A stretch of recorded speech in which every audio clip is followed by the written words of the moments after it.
ঘুমোতেও দেবে না। সারাদিন হাড় ভাঙা খাটুনির পর যে একটু শান্তিতে ঘুমোবো তার উপায় নেই। আরে কি হলোটা কি? মাঝরাত্রিরে না ঘুমিয়ে চিৎকার করছো কেন? চিৎকার করবো না তো কি করবো? কানের সামনে অনবরত জেনারেটর চললে কি ঘুমানো যায় না? জেনারেটর কোথায়? কই জেনারেটর? আমি তো কোনো জেনারেটরের আওয়াজ শুনতে পাচ্ছি না। তুমি নিশ্চয়ই কোনো ভুলভাল স্বপ্ন দেখেছো। আমার মাথাটা না ঠুকতে মন করছে।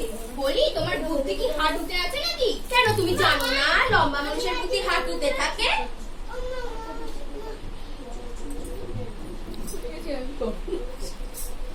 আমার ঘুমালে অটোমেটিক আমার নাক ডাকবে।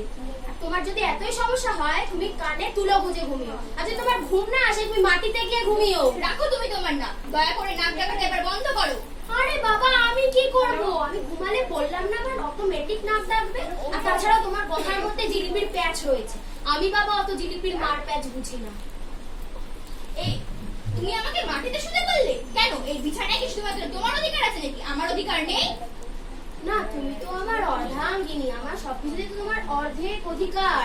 হ্যাঁ, তোমার সর্বস্ব চাবিকাঠি তো আমারই হাতে। একটু ভুল বললে তুমি। সর্বস্ব তোমারই, কিন্তু লকারের পাসওয়ার্ডটা আমার।